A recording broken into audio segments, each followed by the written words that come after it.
बिस्मिल्लाहिर्रहमानिर्रहीम। अस्सलाम वालेकुम बेटा, कैसे हैं आप लोग?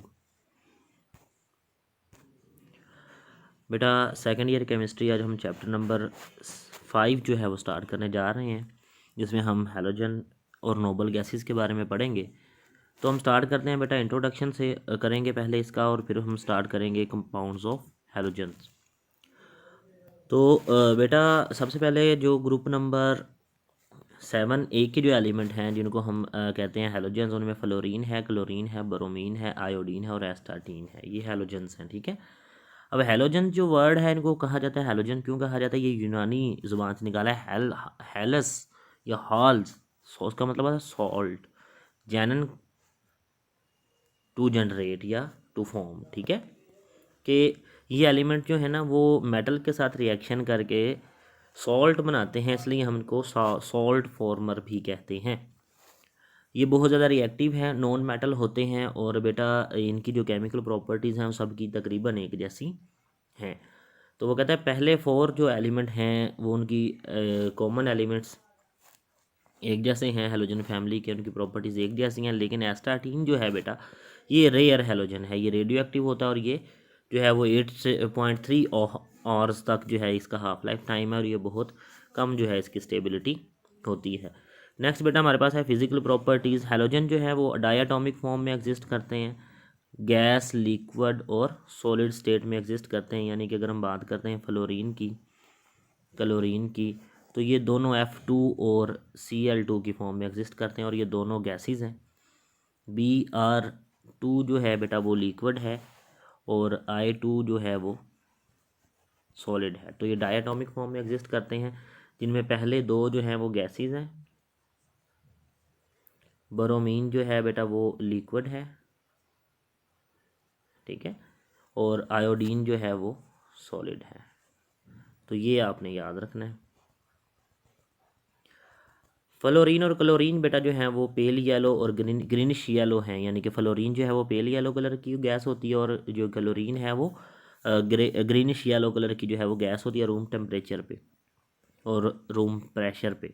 ब्रोमीन जो है वो रेड ब्राउन कलर के जो है ना फ्यूम्स की फॉर्म में एग्जिस्ट करती है, लिक्विड स्टेट में होती है।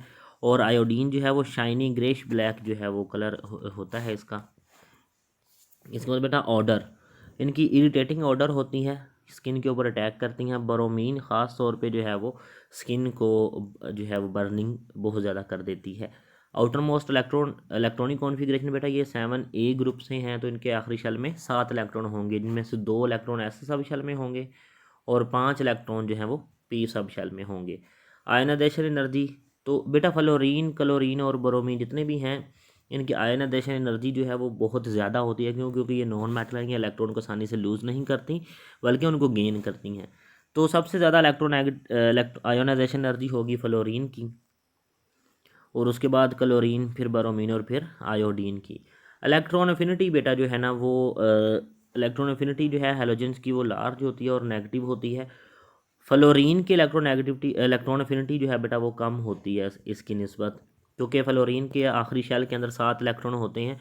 तो वो एक ज़्यादा जो है वो इलेक्ट्रॉन को गेन ऑक्टेट मुकम्मल करने के लिए उसके इलेक्ट्रॉन को गेन जो है वो नहीं कर पा रही होती। क्यों नहीं कर पा रही होती? क्योंकि ये फ्लोरीन अपने इलेक्ट्रॉन शेयर कर लेती है दूसरे फ्लोरीन के एटम के साथ, और ये F2 की फॉर्म में एग्जिस्ट करता है। अब F2 की फॉर्म में इसके अंदर कोई एबिलिटी नहीं होती कि मज़ीद ये इलेक्ट्रॉन को गेन कर सके। तो पहले एटॉमिक फॉर्म में लेके जाएंगे, तो अल्टीमेटली फिर वो एनर्जी जो है हमें प्रोवाइड करनी पड़ती है। तो ओवरऑल जो इलेक्ट्रॉन एफिनिटी की वैल्यू जब हम निकालते हैं, टोटल एनर्जी चेंज, तो उसमें फिर फ्लोरीन की एनर्जी जो है वो ब्रोमीन और क्लोरीन से कम आती है। तो इलेक्ट्रॉन एफिनिटी जो फ्लोरीन की है वो ब्रोमीन और क्लोरीन से कम होती है। इंटरमोलिकुलर फोर्सेस जो हैं बेटा वो साइज़ पे डिपेंड करती हैं। तो इंटरमोलिकुलर फोर्सेस जो हैं जितनी ज़्यादा होंगी उतनी ही ज़्यादा होंगी जितना साइज़ ज़्यादा होगा।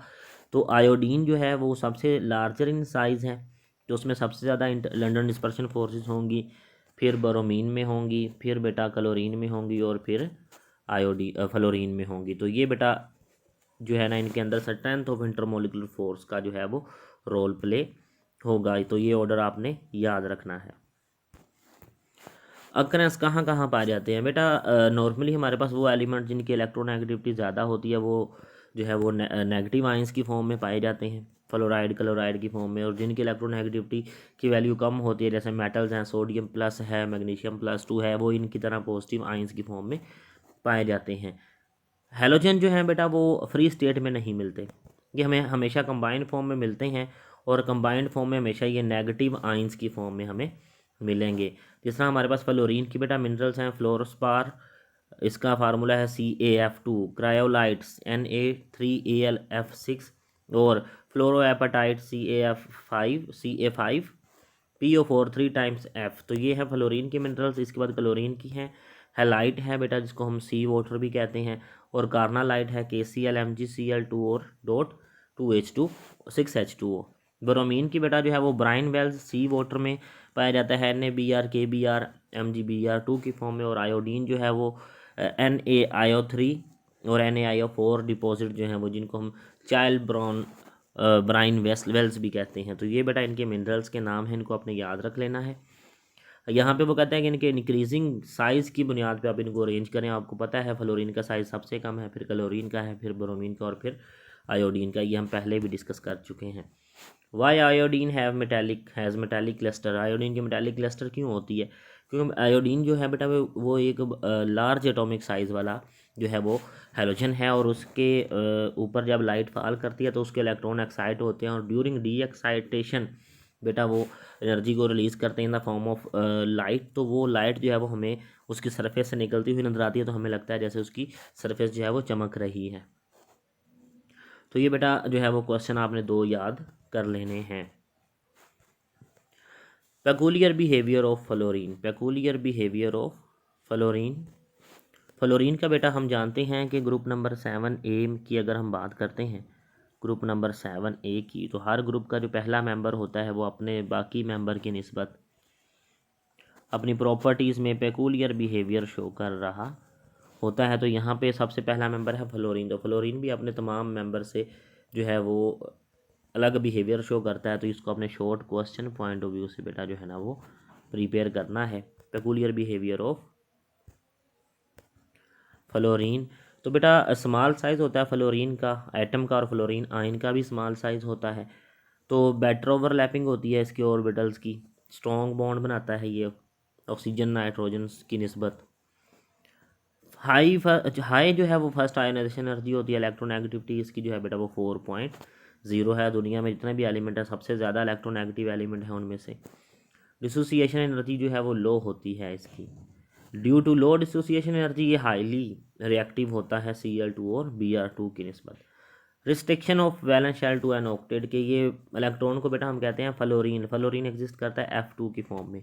जब बेटा वो F2 की फॉर्म में एग्जिस्ट करता है ना, तो इसके वैलेंस शेल के अंदर 2s2 और 2p5 ये इसकी एक एटम की, फ्लोरीन एटम की इलेक्ट्रॉनिक कॉन्फ़िगरेशन है। जब ये बॉन्डिंग कर लेता है तो इसके वैलेंस शेल में कंप्लीट हो जाता है। अब इसके पास और जगह नहीं होती इलेक्ट्रॉन गेन करने की, तो इसलिए बेटा ये इलेक्ट्रॉन को गेन नहीं करता आसानी से।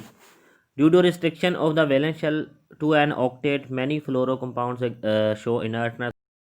बेटा फ्लोरीन जो है ना वो वाहद ऐसा एलिमेंट है जो कि हैलोजन के साथ नोबल गैसेस के साथ कंबाइन हो सकता है, और हैलोजन नोबल गैसेस के फ्लोराइड्स बना सकता है। आयनिक फ्लोराइड जो होते हैं बेटा उनकी लैटिस एनर्जी बहुत ज़्यादा होती है, और उसके जो आयनिक कंपाउंड होते हैं फ्लोरीन के वो बहुत ज़्यादा स्टेबल होते हैं। नेक्स्ट हमारे पास है ऑक्सीडाइजिंग प्रॉपर्टीज़। तो बेटा जितने भी हैलोजन हैं, फ्री हैलोजन, इनके अंदर ये ऑक्सीडाइजिंग एजेंट होते हैं। ये क्या होते हैं? ऑक्सीडाइजिंग एजेंट, यानी कि ये इलेक्ट्रॉन गेन करने की सलाहियत रखते हैं, और इसलिए ये जिस एलिमेंट से रिएक्शन करते हैं उसमें से इलेक्ट्रॉन को लूज़ करवा देते हैं। तो लॉस ऑफ इलेक्ट्रॉन जो है वो ऑक्सीडेशन कहलाता है। जैसे सोडियम है, उसके साथ क्लोरीन रिएक्शन करेगी तो सोडियम जो है बेटा उसने एक इलेक्ट्रॉन लूज़ कर दिया, तो सोडियम की क्या हो गई? ऑक्सीडेशन हो गई। इस तरह बेटा जितनी ज़्यादा एबिलिटी होगी इलेक्ट्रॉन गेन करने की, उतनी ही ज़्यादा ऑक्सीडाइजिंग पावर भी ज़्यादा होगी। तो सबसे ज़्यादा ऑक्सीडाइजिंग पावर है फ्लोरीन की, फिर क्लोरीन की, फिर ब्रोमीन की, और फिर आयोडीन की। और ऑक्सीडाइजिंग पावर बेटा डिपेंड करती है एनर्जी ऑफ डिसोसिएशन पे, इसके बाद इलेक्ट्रॉन अफिनिटी पे, उसके बाद हाइड्रेशन एनर्जी पे, उसके बाद हीट ऑफ वेपोराइजेशन पे। अगर हैलोजन की लो डिसोसिएशन एनर्जी को लो होगी, इलेक्ट्रॉन अफिनिटी हाई होगी, और हाइड्रेशन एनर्जी हाई होगी, तो बेटा वो स्ट्रॉन्ग ऑक्सीडाइजिंग एजेंट होगा। तो इस पॉइंट को बेटा आपने शॉर्ट क्वेश्चन के तौर पर जो है वो प्रिपेयर कर लेना है। इस पॉइंट को आपने शॉर्ट क्वेश्चन के तौर पर प्रिपेयर कर लेना है। तो अब हम बात करते हैं रिलेटिव रिएक्टिविटीज़ की। रिलेटिव रिएक्टिविटीज़ की बात करें कि इनमें से कौन सा सबसे ज़्यादा रिएक्टिव होगा, तो वो कहते हैं कि रिलेटिव स्ट्रेंथ इनकी ऑक्सीडाइजिंग एजेंट के तौर पर अगर हम देखें तो हर हैलोजन के लिए जो है ना ये पॉसिबल है कि वो आइंस में कन्वर्ट हो सके और हैलोजन जो है अपने नेक्स्ट मेंबर्स को बेटा जो है ना वो रिप्लेस करने की सलाहियत रखते हैं। अपने नेक्स्ट मेंबर से वो क्या कर सकते हैं, उनको रिप्लेस करने की सलाहियत रखते हैं। तो अगर हम फ्लोरीन की बात करें तो फ्लोरीन 2 इलेक्ट्रॉन गेन करेगा तो 2F नेगेटिव बना देगा। क्लोरीन 2 इलेक्ट्रॉन को लूज़ करेगा तो फिर ये क्या बनाएगा, Cl2 बना देगा 2Cl नेगेटिव से। तो वो कहता है कि इनके हम ऑक्सीडाइजिंग और रिडक्शन पोटेंशियल, ये अपने फर्स्ट ईयर में जब नंबर 10 में पढ़े थे, इनको अगर हम कंपेयर करें तो हमारे पास जो है ना ओवरऑल जो इलेक्ट्रोड पोटेंशियल आ रहा है वो पॉजिटिव में आ रहा है। तो इसका मतलब ये है कि इलेक्ट्रॉन जो है वो फ्लोरीन गेन करेगी और क्लोरीन जो है वो इलेक्ट्रॉन लूज़ करेगी। तो ये जो है ना वो रिएक्शन पॉसिबल है। ये फिजिबिलिटी रिएक्शन की देखने के लिए हम ये इलेक्ट्रोड पोटेंशियल जो है बेटा इसको हम मेजर करते हैं। और क्लोरीन जो है वो ब्रोमीन से इलेक्ट्रॉन गेन करने की सलाहियत रखता है और ब्रोमीन आयोडीन से इलेक्ट्रॉन गेन करने की सलाहियत रखता है। तो इसका मतलब है फ्लोरीन जो है वो क्लोरीन से ज़्यादा जो है वो इलेक्ट्रोनेगेटिव ज़्यादा रिएक्टिव है और क्लोरीन ब्रोमीन से ज़्यादा जो है वो रिएक्टिव और ब्रोमीन आयोडीन की निस्बत ज़्यादा रिएक्टिव होगी। नेक्स्ट बेटा हमारे पास है कंपाउंड्स ऑफ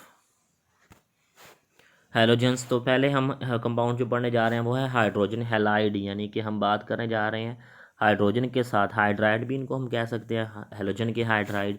तो ये इनमें आ जाएंगे, हैलोजन हैलाइड में हमारे पास आ जाएंगे HF, HCl, HBr और HI। और हम जानते हैं कि इनको हम क्या कहते हैं, इनको हम कहते हैं एसिड्स। ये सारे के सारे क्या हैं, ये एसिड्स हैं। तो इनको प्रिपेयर कैसे करते हैं, डायरेक्ट कम्बिनेशन करवा देते हैं हैलोजन्स का हाइड्रोजन के साथ H2 + F2 तो 2HF बन जाएगा। H2 और Cl2 प्लाटिनम की मौजूदगी में तो ये 2HCl बन जाएगा।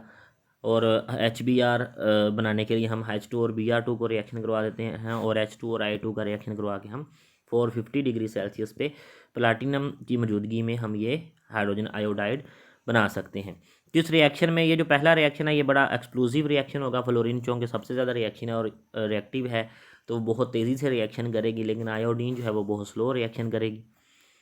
तो आयोडीन के बहुत स्लो रिएक्शन करने की वजह से जो है वो हम कहते हैं कि डायरेक्ट कम्बिनेशन जो है वो हम जो है वो आयोडीन का तो नहीं करवा सकते और फ्लोरीन का डायरेक्ट कम्बिनेशन इसलिए नहीं करवाते हैं कि रिएक्शन बहुत ही एक्सप्लोजिव होता है। तो सिर्फ HCl और HBr ही डायरेक्ट कम्बिनेशन से हम प्रोड्यूस कर सकते हैं। अगर हम रिएक्शन करवाएं हैलाइड के कंसनट्रेटेड H2SO4 के साथ तो वो कहता है कि हाइड्रोजन हैलाइड या हाइड्रोजन फ्लोराइड या हाइड्रोजन क्लोराइड जो है उनको हासिल करने के लिए हम क्या करवा सकते हैं, सल्फ्यूरिक एसिड के साथ हैलाइड्स के रिएक्शन करवा सकते हैं। जैसे हमने NaCl लिया, इसका सल्फ्यूरिक एसिड से रिएक्शन किया तो HCl बन गया। NaBr लिया, इसका सल्फ्यूरिक एसिड से रिएक्शन किया तो Br2 बन जाएगा। ठीक है, तो ये रिएक्शन जो है वो आयोडीन का भी करवा सकते हैं और आयोडीन भी जो है वो सोडियम आयोडाइड का भी रिएक्शन करवा सकते हैं और आयोडीन भी इससे प्रोड्यूस करवा सकते हैं। प्रॉपर्टीज़ की अगर हम बात करें HF की प्रॉपर्टीज़, तो प्रॉपर्टीज़ HF की क्या है हाइड्रोजन फ्लोराइड की कि ये वोलेटाइल लिक्विड होता है, लो बॉइलिंग पॉइंट इसका 19.5 डिग्री होता है, ये ग्लास के ऊपर अटैक करता है, टेफ्लॉन के अंदर इसको हैंडल किया जाता है, ये एब्सोल्युटली वो कहता है ड्राई होता है और इसको कॉपर और स्टेनलेस स्टील कंटेनर के अंदर वैक्यूम की सूरत में जो है वो स्टोर किया जा सकता है। प्योर लिक्विड HF जो है वो हाइड्रोजन बॉन्डिंग उसके अंदर होती है और ये गाढ़ा होता है, लेकिन इसकी विस्कोसिटी वाटर की निस्बत लेस होती है। क्यों? क्योंकि वाटर की निस्बत इसमें हाइड्रोजन बॉन्डिंग जो है वो कम होती है। वेपर फेज में हाइड्रोजन बॉन्डिंग जो है वो HF के मॉलिक्यूल्स के अंदर होती है और ये एक्विलिब्रियम की सूरत में जो है वो एग्जिस्ट करता है। चेन पॉलीमर जो है वो इसका एग्जिस्ट करता है बेटा। ठीक है, ये जिस तरह हमने स्ट्रक्चर बनाई हुई है यहाँ पे ये जो डॉटेड लाइन है ये रिप्रेजेंट कर रही है hydrogen bonding between the two molecules को। तो HF जो है वो लेस विस्कस होता है वाटर की निस्बत। ये हमने पढ़ा है कि वाटर में तो बहुत स्ट्रॉन्ग हाइड्रोजन बॉन्डिंग होती है, लेकिन HF में वीक हाइड्रोजन बॉन्डिंग होती है। प्रॉपर्टीज़ अगर हम हाइड्रोजन हैलाइड की डिस्कस करें तो बेटा वो भी सेम ही होंगी। तो ये था बेटा आज का लेक्चर। नेक्स्ट इंशाल्लाह जो है वो हम इनके ऑक्साइड्स के बारे में पढ़ेंगे। तब तक के लिए इजाज़त चाहूँगा बेटे। अल्लाह हाफ़िज़।